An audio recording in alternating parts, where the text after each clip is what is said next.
Welcome to the Deep Dive. Today, we're going on this journey to uncover the secrets of Caplin Point Laboratories. Caplin Point Laboratories. Yeah. Okay. Now, you might not have heard of them yet, but trust me, they're a company worth knowing. Interesting. They're this Indian pharmaceutical company that's quietly making waves, not just in their backyard, but on like a global scale. We've got a mountain of intel, Yeah. earnings presentations, regulatory filings, press releases, all painting this picture of their incredible growth and their very unique approach.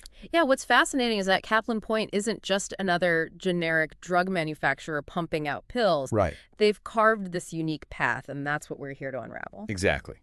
So our mission for this deep dive is threefold. Okay. One, to understand how Caplin Point has managed to achieve such consistent growth. Right. Two, to decipher their strategy for conquering the U.S. market. And three, to find out what landed them the #1 spot in India for profitable growth over the last decade. Over the last decade. Yeah, so let's rewind to the beginning.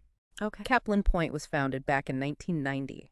Now, while that might not seem that long ago in the fast-paced world of pharmaceuticals, that's a pretty decent track record. Right. And what's remarkable is they've achieved consistent, high-quality growth throughout their journey. Yeah.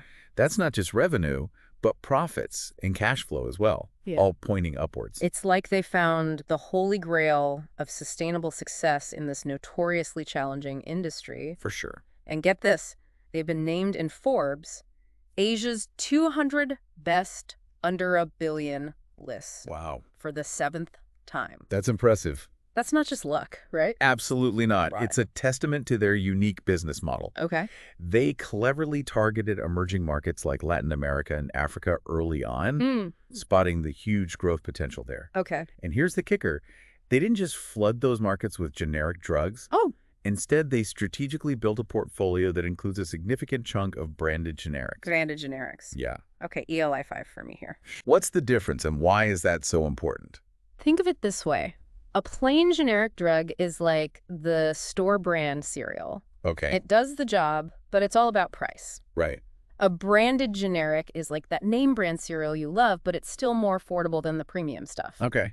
Caplin Point gets the best of both worlds, higher prices and better profit margins compared to plain generics. Clever. So they're not just competing on price, they're building a brand even in the generic space. Precisely. And it's paying off big time, especially in Latin America, which has become a real stronghold for Caplin Point.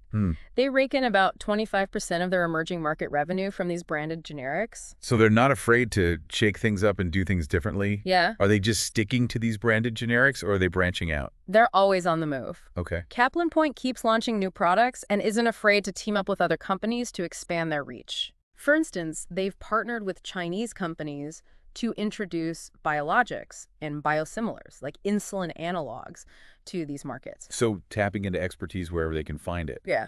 It sounds like they're really strategically planting their flags all over the emerging markets map. Definitely. What else are they doing to solidify their presence? We'll take Mexico, for example. Okay.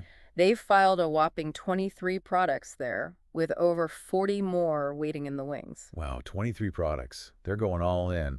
Are there any other areas they're focusing on, like specific medical fields? They're branching out into specialized areas as well. Okay. They have a subsidiary called Caplin One Labs, which focuses on oncology, and it's expected to become profitable in its first full year of operation. That's FY25. Okay, so we've seen how Caplin Point is conquering emerging markets.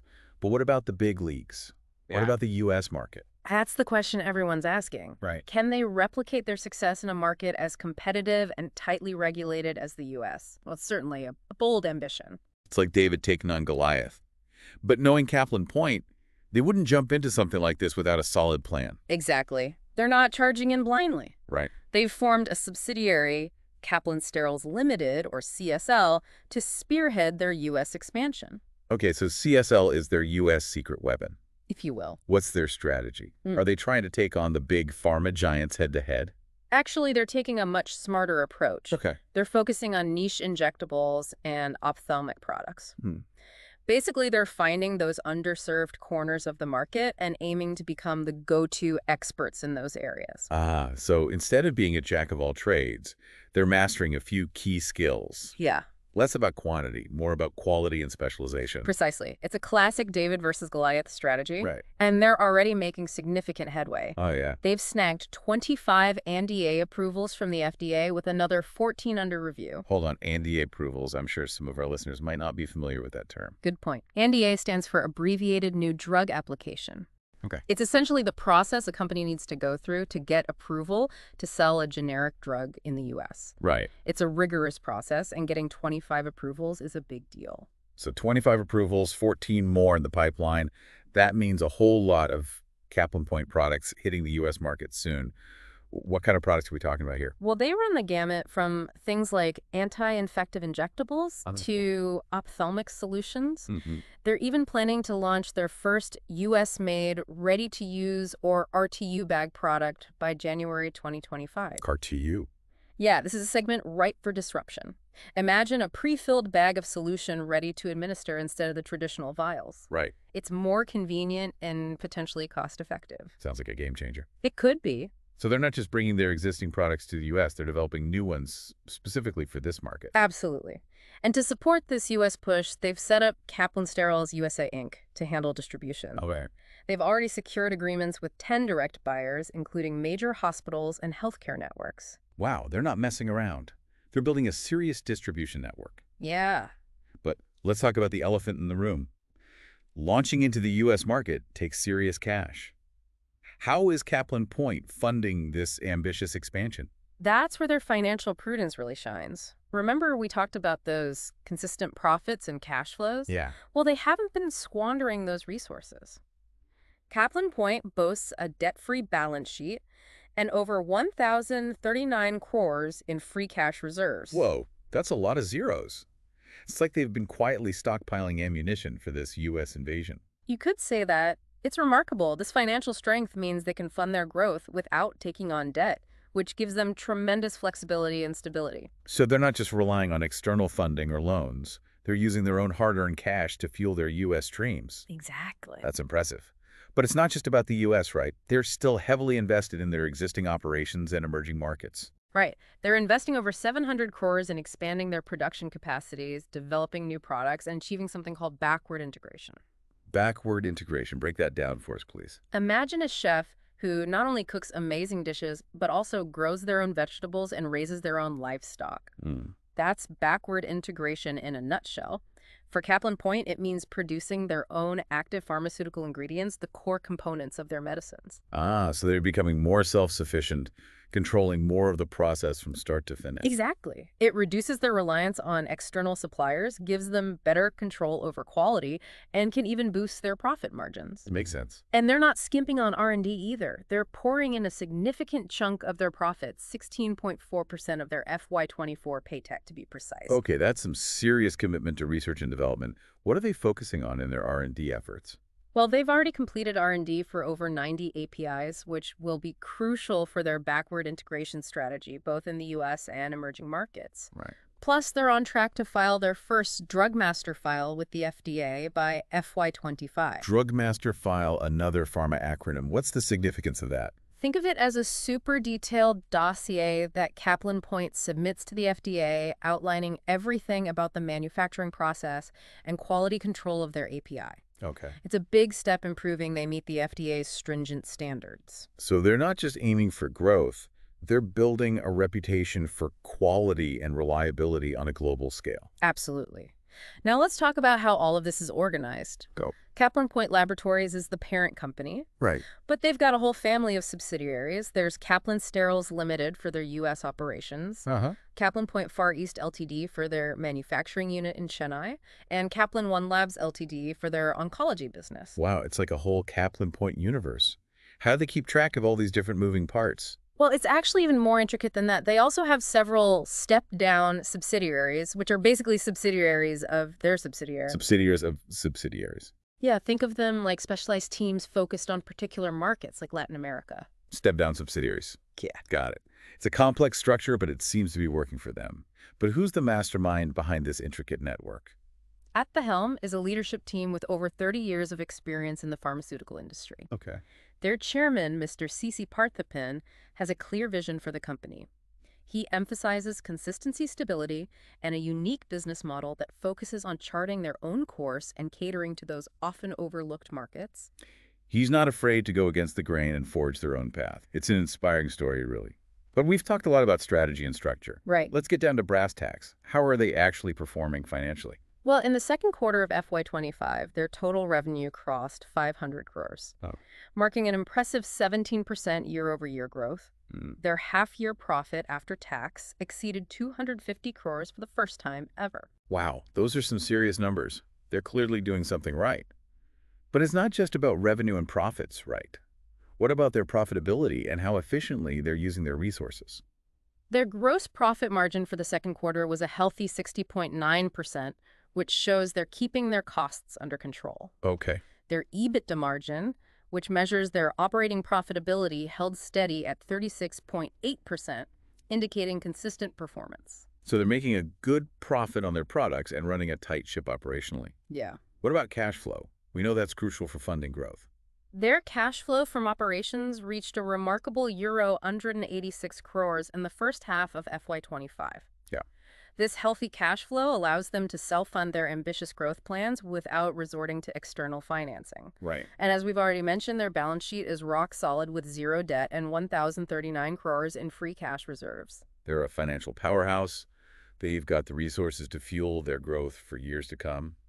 What's most exciting about their financial picture? They're not hoarding cash. They've allocated over 700 crores for capital expenditure projects, mostly focused on expanding existing capacities, widening their product portfolio, and pushing further into backward integration. They're clearly thinking long-term and investing strategically in their future. It's like they're building this incredible engine for growth, and they're constantly fine-tuning it, making it more powerful and efficient. But I'm particularly intrigued by their U.S. expansion. How is that progressing? Their U.S. subsidiary, Caplin Ltd, is firing on all cylinders. Good.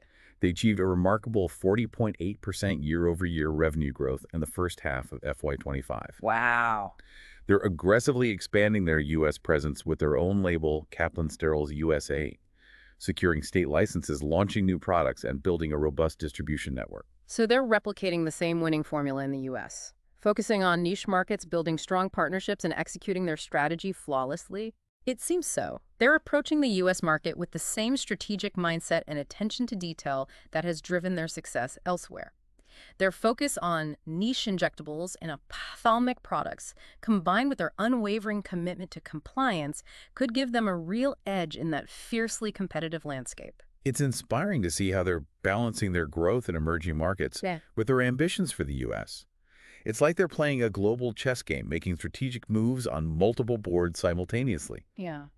But as we wrap up this part of our deep dive, Yeah. a crucial question lingers. It's almost like watching this tightrope walk, isn't it? Yeah. They're expanding rapidly, entering new markets, adding new products, Right. all while maintaining this incredible financial discipline and commitment to quality. Right. Can they keep this balancing act going, or will something eventually give? That's the million-dollar question. How do they navigate the challenges that inevitably come with rapid growth? Yeah, it's one thing to achieve rapid growth, but it's another thing entirely to maintain it over the long haul. What are some of the potential pitfalls they need to watch out for? Well, as they grow, maintaining their culture of compliance and quality across all their operations will be critical. Yeah. They've built this strong reputation for adhering to regulations and delivering high-quality products. It's essential that they don't let those standards slip as they scale up. It's like they built this well-oiled machine, and now they need to make sure all the gears keep turning smoothly, even as they add more parts to the machine. That's a great analogy. Another challenge will be attracting and retaining top talent. Right. They're going to need skilled and dedicated people to manage this complex global operation. Especially in the competitive pharmaceutical industry, right? Top talent can afford to be picky. What else do they need to keep an eye on? Integrating their acquisitions and partnerships seamlessly into their existing operations will be crucial. They've made some strategic acquisitions and formed partnerships, and making sure those entities mesh well with their existing structure is important for maintaining efficiency and avoiding internal conflicts. It's like adding new ingredients to a recipe. Yeah. You need to make sure they complement each other and don't clash. Precisely. And then there are the external factors. Competition, regulatory changes, economic downturns. These are all things they need to be prepared for. So it's not all smooth sailing from here on out. No, There are definitely some choppy waters ahead. for sure. But looking back at everything we've learned about Caplin Point, do you think they're equipped to handle these challenges? I think they have a lot going for them. Yeah. They've shown a remarkable ability to adapt and innovate. Look how they started in emerging markets, honed their skills, and are now confidently taking on the U.S. market with this clear strategy. And they're not just copying what others are doing. Right. They're carving their own path, focusing on those niche areas and building deep expertise. Exactly. Plus, their financial discipline is a huge asset. They're not recklessly spending or taking on mountains of debt. They're using their resources strategically and building a solid foundation for sustainable growth. And let's not forget that experienced leadership team. They've seen it all, navigated the ups and downs of the pharmaceutical industry, and built a company that's not just about profits, but about quality compliance and a commitment to doing things the right way. Their track record speaks for itself. They've consistently defied expectations, overcome challenges, and delivered impressive results. I'm not saying it'll be easy, but I wouldn't bet against them. So as we wrap up our deep dive into Caplin Point Laboratories, what are the key takeaways for our listeners? What makes this company stand out, and why should they be paying attention? I think there are 3 big lessons to be learned from Caplin Point. First, they prove that focusing on niche markets, even in a crowded industry like pharmaceuticals, can be a winning strategy. They found their niche and become masters of it. Right. Second, they demonstrate the power of financial discipline and strategic investments. No. They're not afraid to invest in growth, but they're doing it in the smart, sustainable way. They're building for the future, not just for the next quarter's earnings report. And third, their story highlights the importance of having a strong leadership team with a clear vision, a commitment to excellence, and the ability to adapt and innovate. They're not standing still. They're constantly evolving and finding new ways to succeed. Caplin Point Laboratories is a company that's quietly rewriting the rules of the pharmaceutical game. They're proving that you don't have to be a giant to make a global impact. And their story is far from over. It'll be fascinating to see what they accomplish in the years to come. Absolutely. It's a story of ambition, innovation, and execution. They've set a high bar, and I, for one, am eager to see what heights they'll reach next. Thanks for joining us on this deep dive into Caplin Point Laboratories. We hope you found it as insightful and inspiring as we did. Until next time, keep exploring, keep learning, and keep diving deep.